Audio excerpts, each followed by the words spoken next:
Guys, welcome on my YouTube channel Competeria. Competeria पर sociology के महत्वपूर्ण पाठ्यक्रम को मैंने समाप्त कर दिया। अब सोशियोलॉजी के कुछ महत्वपूर्ण क्विजेस आते रहेंगे।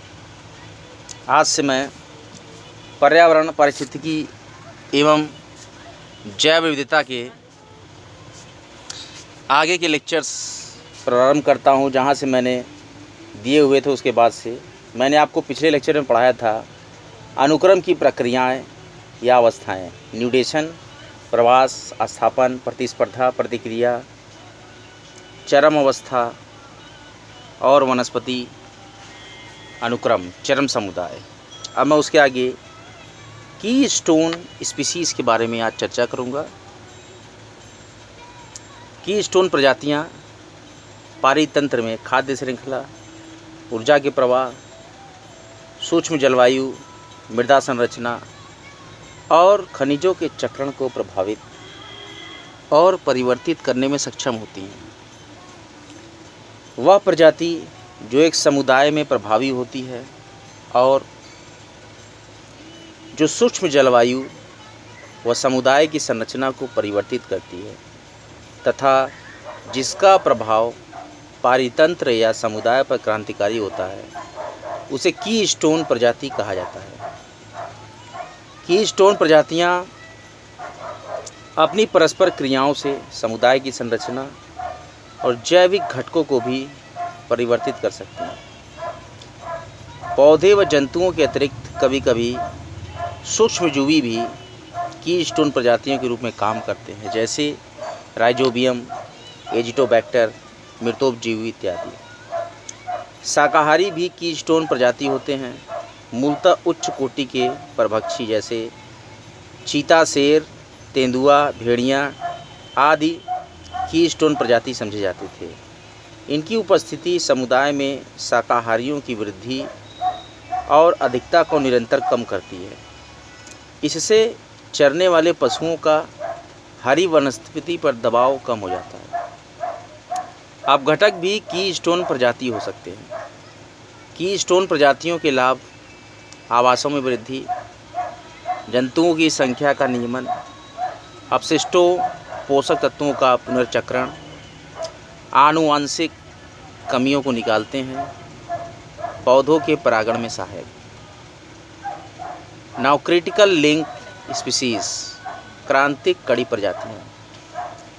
ये अन्य जातियों के लिए भोजन की व्यवस्था करने के साथ साथ परागण, बीजों एवं फलों के परिक्षेपण में महत्वपूर्ण भूमिका निभाती है। क्रांतिक कड़ी प्रजातियां उष्णकटिबंधीय वर्षावन में अधिक संख्या में मिलती हैं, जैसे अंजीर एक क्रांतिक कड़ी प्रजाति है। अंजीर की विभिन्न जातियां प्रचुर मात्रा में फलों का उत्पादन करती है। भोजन के अभाव के समय में ये फल पक्षियों, बंदरों और चमगादड़ों द्वारा खाए जाते हैं। अतः क्रांतिक कड़ी प्रजातियों को सुरक्षित रखने से उन पर निर्भर प्राणियों का भी संरक्षण होता है। फाउंडेशन स्पीसीज, यह प्रजाति अन्य प्रजातियों के निर्माण और संरक्षण में सहायक होती हैं, जैसे कोरल। ये प्रवाल भित्ति बनाते हैं जिस पर अनेक प्रजातियां निवास करती हैं। अम्ब्रेला प्रजाति का उदाहरण है बाघ। इंडिकेटर स्पीसीज, इसमें ऐसे पौधे या जंतु शामिल किए जाते हैं जो पर्यावरणीय परिवर्तन के प्रति अत्यंत संवेदनशील होते हैं। ये पर्यावरणीय परिवर्तन से तुरंत प्रभावित होते हैं, जिसमें से ये एक चेतावनी के संकेतक का कार्य करते हैं। जैसे जल में प्रदूषण का स्तर जानने के लिए मछली एक संकेतक प्रजाति होती है। Now the next point, edge effect, core प्रभाव। यह एक पारिस्थितिकी अवधारणा है जो यह बताता है कि जिस क्षेत्र में दो पारितंत्र आपस में मिलते हैं, उस क्षेत्र में दोनों क्षेत्रों की प्रजातियों तथा संसाधनों के पाए जाने से जैव विविधता ज़्यादा होती है। इसमें कुछ ऐसी प्रजातियां भी पाई जाती हैं जो दोनों पारितंत्रों में नहीं पाई जाती हैं। जैव विविधता ज़्यादा होने से इस क्षेत्र की उत्पादकता भी ज़्यादा होती है। कोर प्रभाव के उदाहरण में स्थल और समुद्र का मिलन क्षेत्र, पर्वत और घाटी का मिलन क्षेत्र, नदियों के किनारे का घास क्षेत्र।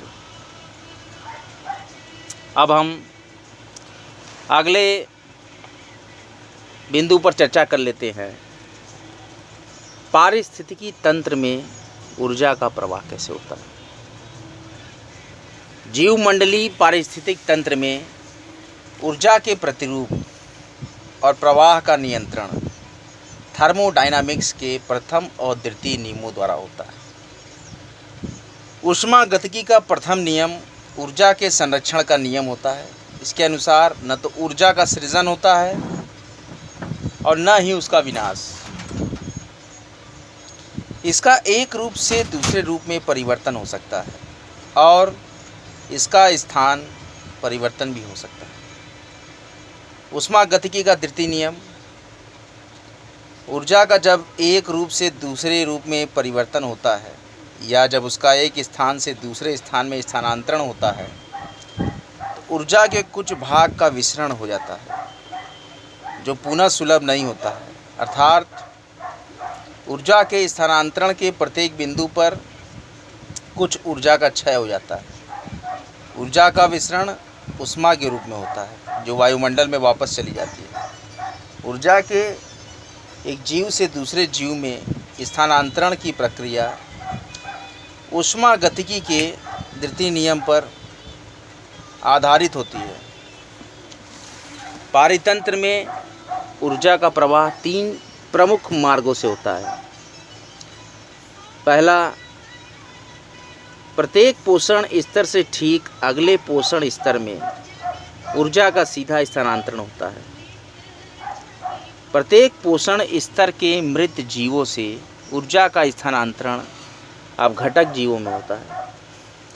प्रत्येक पोषण स्तर तथा अपघटक जीवों से श्वसन द्वारा ऊर्जा ऊष्मा के रूप में वायुमंडल में चली जाती है। अतः श्वसन के द्वारा वायुमंडल में जाने वाली ऊष्मा या ऊर्जा जीवों के उपयोग के लिए पुनः सुलभ नहीं हो पाती है। अतः पारिस्थितिक तंत्र में ऊर्जा का प्रवाह और स्थानांतरण एक दिशीय होता है और उसका चक्रण और पुनर्चक्रण नहीं होता है। हरे पौधों द्वारा प्रकाश संश्लेषण के माध्यम से सौर्यिक या प्रकाश ऊर्जा का रूपांतरण रासायनिक ऊर्जा में किया जाता है। इस ऊर्जा का निश्चित भाग हरे पौधों द्वारा श्वसन क्रिया में क्षय हो जाता है और शेष भाग पौधों में बायोमास के रूप में भंडारित हो जाता है। ऊर्जा का विभिन्न पोषण स्तरों के जीवों के मध्य स्थानांतरण होता रहता है और विभिन्न पोषण स्तरों पर इसका उपयोग होता रहता है तथा श्वसन द्वारा यह खर्च भी होती रहती है। एक बार जितनी ऊर्जा खर्च हो जाती है वो पुनः उपयोग के लिए सुलभ नहीं हो पाती है। पारितंत्र में ऊर्जा का प्रवाह एक दिशी होता है।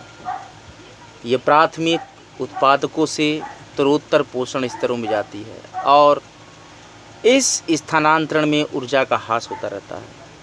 बढ़ते पोषण स्तर के साथ श्वसन द्वारा ऊर्जा के सापेक्षिक ह्रास दर में वृद्धि होती जाती है। उत्तरोत्तर पोषण स्तरों पर ऊर्जा की मात्रा घटती जाती है। प्रत्येक निम्न पोषण स्तर से ऊपर के पोषण स्तर पर केवल 10% ऊर्जा प्रवाहित होती है।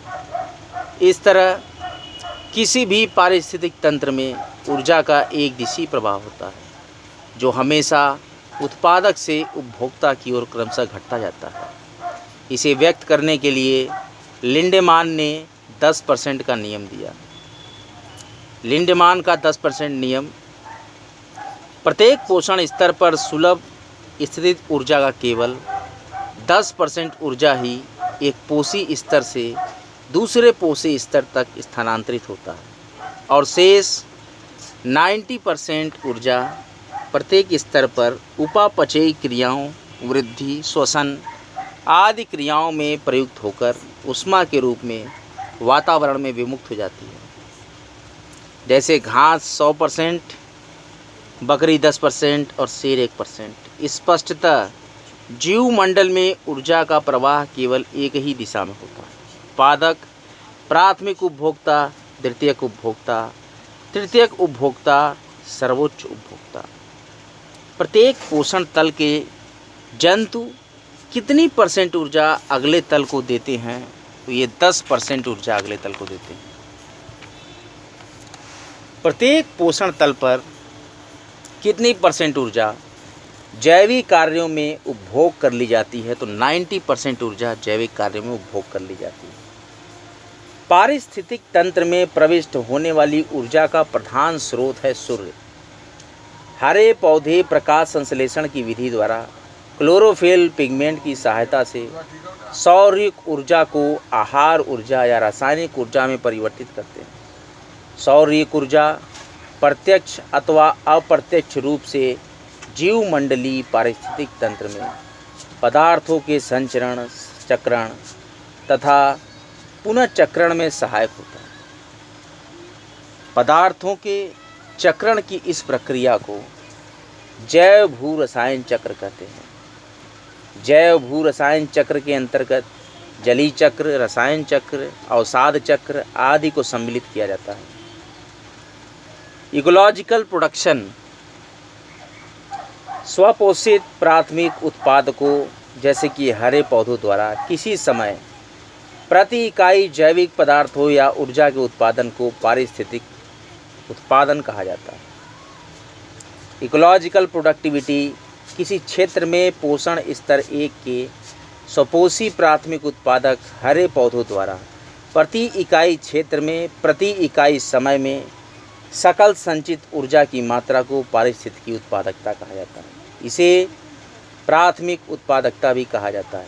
वस्तुतः पारिस्थितिकी उत्पादकता का तात्पर्य पोषण स्तर 1 के स्वपोषी पौधों द्वारा जैविक पदार्थों या ऊर्जा की वृद्धि दर से होता है। पारितंत्रों की उत्पादकता और उत्पादन में अंतर। किसी क्षेत्र में बायोमास की वृद्धि दर को उत्पादकता कहा जाता है। किसी क्षेत्र में किसी समय विशेष में उत्पादित बायोमास की सकल मात्रा को उत्पादन कहा जाता है। प्राथमिक उत्पादकता का माप 2 रूप में किया जाता है। सकल प्राथमिक उत्पादन स्वपोषी पेड़ पौधों द्वारा उत्पादित रासायनिक ऊर्जा की सकल मात्रा को सकल प्राथमिक उत्पादन कहते हैं। शुद्ध प्राथमिक उत्पादन स्वपोषी पौधों या पोषण स्तर 1 में संचित ऊर्जा की मात्रा को नेट प्राथमिक उत्पादन कहा जाता है। यह वह ऊर्जा है जो पेड़ पौधे आहार श्रृंखला को उपलब्ध करते हैं। शुद्ध प्राथमिक उत्पादन में वह ऊर्जा शामिल नहीं होती तो पेड़ पौधे अपनी वृद्धि के लिए श्वसन के रूप में व्यय करते हैं। सकल प्राथमिक उत्पादकता हरे पौधे प्रकाश संश्लेषी क्रियाओं द्वारा कार्बनिक पदार्थों का निर्माण करते हैं।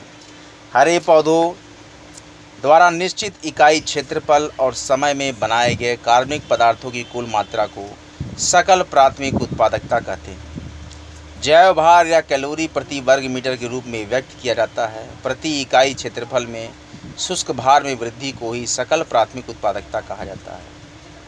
जीपीपी की दर आर्द्र प्रदेशीय परितंत्र में अधिकतम होती है और शुष्क प्रदेशीय परितंत्र में न्यूनतम होती है। शुद्ध प्राथमिक उत्पादकता एनपीपी प्रकाश संश्लेषण में निर्मित कार्बनिक पदार्थों का कुछ भाग प्राथमिक उत्पादकों द्वारा श्वसन, उपापचय आदि क्रियाओं में प्रयुक्त कर लिया जाता है।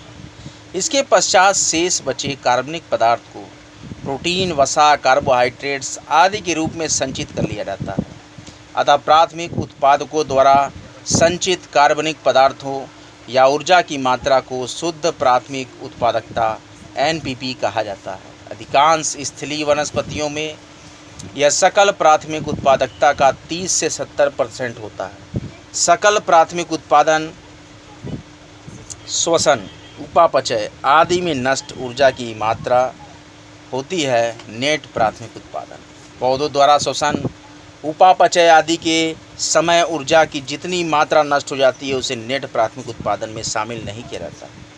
पौधे अवशोषित ऊर्जा का अधिकतम भाग अपनी वृद्धि एवं गुणन में प्रयोग करते हैं। वे अपने सकल प्राथमिक उत्पादकता का केवल 10% भाग ही खाद्य श्रृंखला द्वारा शाकाहारी जीव जंतुओं को प्रदान करते हैं और लगभग 90% भाग अपने कोशिकीय श्वसन उपापचय आदि में खर्च करते हैं। शेष सकल प्राथमिक उत्पादकता को वे अपने जीव भार में संग्रहित करते रहते हैं, जिससे इनके शुष्क भाग में निरंतर वृद्धि होती रहती है। जीव भार में संग्रहित ऊर्जा मृत्यु पर्यंत उसी रूप में पड़ी रहती है और मृत्यु के बाद अपघटन द्वारा सभी रासायनिक बंध ऊर्जा धीरे धीरे ऊष्मीय ऊर्जा के रूप में मुक्त होकर भौतिक वातावरण में मिल जाती है। मृतोपजीवी सूक्ष्म जीव अपघटन के कार्य को संपन्न करके ऊर्जा के प्रवाह और खनिजों के चक्रण में सहायक होते हैं, जिसके फलस्वरूप पारिस्थितिक तंत्र का संतुलन स्थापित होता है।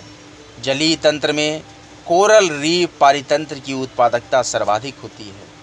प्राथमिक उत्पादकों द्वारा प्रकाश संश्लेषण की क्रिया द्वारा विकिरण ऊर्जा का रासायनिक ऊर्जा में परिवर्तन प्राथमिक उत्पादन कहलाता है, जबकि ऊर्जा स्तर 2, 3, 4 के जीव जंतुओं द्वारा शुष्क भार में वृद्धि द्वितीयक उत्पादन कहलाता है। शाकाहारी जंतु अपने आहार के लिए स्वपोषित प्राथमिक उत्पादक हरे पौधों पर निर्भर होते हैं। शाकाहारी जंतु स्वपोषित हरे पौधों से आहार ऊर्जा प्राप्त करके अपने अवयवों का निर्माण करते हैं। इन शाकाहारी जंतुओं को प्राथमिक उपभोक्ता कहते हैं। इन शाकाहारी जंतुओं द्वारा अपने शरीरों में भंडारित सकल जैविक पदार्थ या ऊर्जा को द्वितीयक उत्पादन या सेकेंडरी प्रोडक्शन कहते हैं। पारिस्थितिक तंत्र की उत्पादकता को प्रभावित और नियंत्रित करने वाले कारकों में सूर्यातप या सौर्यिक विकिरण ये मुख्य कारक है। वर्षा की मात्रा, जलवायु, मिट्टी की प्रकृति आदि। सूर्यातप की मात्रा पर निर्भर पारिस्थितिक तंत्र की उत्पादकता 2 कारकों पर निर्भर करती है। पहली, हरे पौधों को प्राप्त होने वाली सौर ऊर्जा की मात्रा पर और दूसरी, सौर ऊर्जा को रासायनिक ऊर्जा या आहार ऊर्जा के रूप में रूपांतरित करने की पौधों की क्षमता पर। प्राथमिक उत्पादकता सौर्यिक ऊर्जा की मात्रा पर निर्भर करती है। प्राथमिक उत्पादकता तथा सूर्यातप में धनात्मक सहसंबंध होता है, अतः सूर्यातप की मात्रा बढ़ने पर प्राथमिक उत्पादकता बढ़ेगी तथा सूर्यातप की मात्रा घटने पर प्राथमिक उत्पादकता घटेगी। पारितंत्र की उत्पादकता को प्रभावित करने वाला सर्वाधिक महत्वपूर्ण कारक सूर्यातप है। सूर्यातप में कमी पारितंत्र की उत्पादकता और जैव विविधता दोनों में कमी लाती है। यही कारण है कि निम्न अक्षांशों से उच्च अक्षांशों की ओर जाने पर सामान्यतः पारितंत्र की उत्पादकता और जैव विविधता में कमी आती है।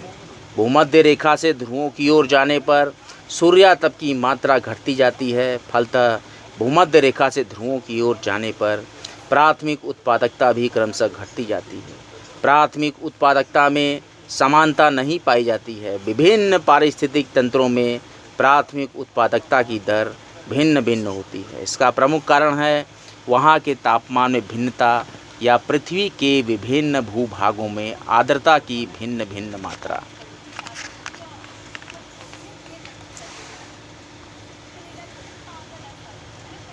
ओडम ने विश्व की 3 उत्पादकता क्षेत्रों में विभाजित किया है। उच्च पारिस्थितिक उत्पादकता प्रदेश, जिसमें उष्णकटिबंधीय वन क्षेत्र, शीतोष्णकटिबंधीय वन क्षेत्र, जलोढ़ मैदान, ज्वार नदमुख क्षेत्र और गहन कृषि क्षेत्र। दूसरा है मध्यम पारिस्थितिक उत्पादकता प्रदेश, जिसमें घास क्षेत्र और झीलें इत्यादि। और तीसरा है निम्न पारिस्थितिक उत्पादकता प्रदेश, जिसमें सागरीय क्षेत्र, मरुस्थलीय प्रदेश और आर्कटिक क्षेत्र होते हैं। बायोमास, जैव संहति। पृथ्वी के किसी क्षेत्र या इकाई पर पाए जाने वाले जीवित पदार्थों जैसे पौधे, जंतु या सूक्ष्म जीव के एकल सूखे जैविक पदार्थ को बायोमास कहा जाता है। बायोमास को सूखी अवस्था में मापा जाता है, अर्थात बायोमास के अंतर्गत पौधों और जंतुओं के शुष्क भार को शामिल किया जाता है। जैव पदार्थ पेड़ पौधे और पशु पक्षियों पर आधारित होता है, अतः इसे वनस्पति पदार्थ या प्राणी बायोमास भी कहा जाता है। पौधे तथा जंतुओं के बायोमास को अलग अलग मापा जा सकता है। वास्तव में खाद्य श्रृंखला बायोमास पर निर्भर करती है। बायोमास का सर्वाधिक उत्पादन विषुवतरेखीय सदाबहार वनों में पाया जाता है। विषुवतरेखीय बायोम में उत्तर तथा दक्षिण की ओर जाने पर प्रति इकाई बायोमास में कमी आती जाती है। मरुस्थली तथा टुंड्रा बायोम में कठोर जलवायु दशाओं के कारण बायोमास का कम उत्पादन होता है। बढ़ते पोषण स्तरों के सकल बायोमास में प्रगामी ह्रास होता जाता है, अर्थात पोषण स्तर 1 में सर्वाधिक बायोमास होता है जबकि अंतिम पोषण स्तर में न्यूनतम। अतः प्रत्येक अगले पोषण स्तर में ऊर्जा की उपलब्धता घटती जाती है। वन प्रकृति में सबसे अधिक सौर ऊर्जा का उपयोग करते हैं तथा इनका जीवी भार समस्त पृथ्वी के जीवी भार का लगभग 90% भाग होता है। R.H. विटकर और G.M. वुडवेल ने 1971 में समस्त भूतल और प्रमुख प्राकृतिक पारिस्थितिकी तंत्रों की नेट प्राथमिक उत्पादकता और पौधों के बायोमास का मापन किए, जो कि इस प्रकार हैं, जिसमें कि पारिस्थितिकी तंत्र और दूसरे स्तंभ में औसत नेट प्राथमिक उत्पादन, जिसमें ज्वार नदमुख 200 ग्राम, दलदल 200 ग्राम, उष्णकटिबंधीय वर्षावन 2000 ग्राम और शीतोष्ण वन 1300 ग्राम और उत्तरी वन 800 ग्राम। स्थलीय पारिस्थितिकी तंत्रों का योग होगा 730 ग्राम। उष्ण कटिबंधीय सवाना 700 ग्राम, किसरी क्षेत्र 650 ग्राम, वन तथा झाड़ियाँ 600 ग्राम, झील तथा सरिता 500 ग्राम, शीतोष्ण घास क्षेत्र 500 ग्राम, महाद्वीपीय मग्न तट 350 ग्राम और सागरीय पारिस्थितिकी तंत्रों का सकल योग टुंड्रा ये 155 ग्राम होगा और टुंड्रा तथा अल्पाइन का 140 ग्राम, खुले सागर 125 ग्राम, रेगिस्तानी कटीली झाड़ियाँ 70 ग्राम, अति शुष्क रेगिस्तानी भाग 3 ग्राम, नग्न शैल क्षेत्र 3 ग्राम और हिमाच्छादित भाग 3 ग्राम। समस्त पृथ्वी का औसत होगा 320 ग्राम। स्थलीय पारितंत्र की प्राथमिक उत्पादकता सबसे बड़ी है, उससे छोटा है सागरीय पारितंत्र की प्राथमिक उत्पादकता। समस्त पृथ्वी की शुद्ध प्राथमिक उत्पादकता कितना है? 320 ग्राम और प्रति वर्ग किमी प्रति वर्ष। और विश्व में सर्वाधिक नेट प्राथमिक उत्पादकता कहाँ पाई जाती है? तो ये उष्णकटिबंधीय वर्षावनों, दलदली क्षेत्रों और नदियों के मुहाने वाले भागों में। विश्व के 71% भाग पर सागरीय परितंत्र का विस्तार है, जबकि 29% भाग पर महाद्वीपीय परितंत्र विस्तृत है।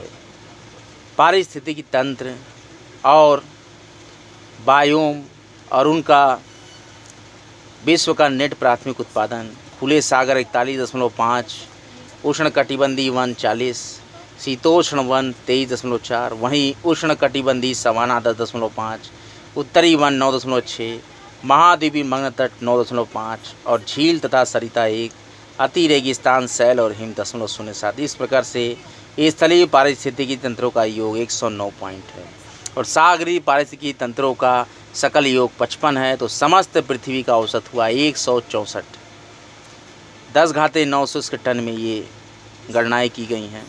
और इसी के साथ साथ महाद्वीपीय पारितंत्र की औसत नेट प्राथमिक उत्पादकता है 669 ग्राम प्रति मीटर स्क्वायर पर वर्ष और महासागरीय पारितंत्र की औसत नेट प्राथमिक उत्पादकता है 155 ग्राम पर मीटर स्क्वायर प्रति वर्ष और समस्त विश्व की औसत नेट प्राथमिक उत्पादकता है 303 ग्राम पर वर्ग मीटर पर वर्ष।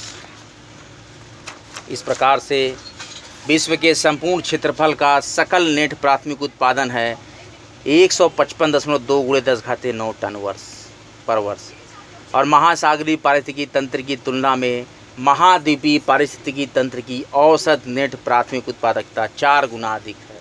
अतः समस्त महाद्वीपीय क्षेत्र का सकल नेट प्राथमिक उत्पादन सागरीय परितंत्र के सकल नेट प्राथमिक उत्पादन से मात्र 2 गुना ही ज़्यादा है।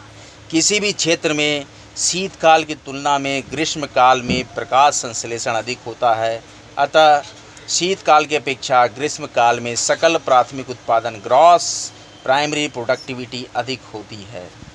आज का लेक्चर यहीं तक। अगले लेक्चर में मैं आपको बताऊंगा पारिस्थितिकी तंत्र में पोषण चक्रण में ऊर्जा प्रवाह और पोषण तत्वों का चक्रण। इसके बाद बायो जियो केमिकल साइकिल, इसके साथ ही साथ carbon cycle, water cycle, hydrogen cycle, oxygen cycle, nitrogen cycle और phosphorus cycle, sulphur cycle, calcium cycle.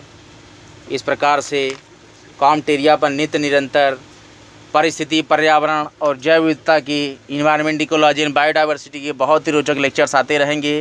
कॉम्टेरिया पर बराबर बने रहें। पर्यावरण परिस्थिति के बहुत ही शूटर और टूटर बेस्ट लेक्चर्स के लिए कॉम्टेरिया पे बने रहें।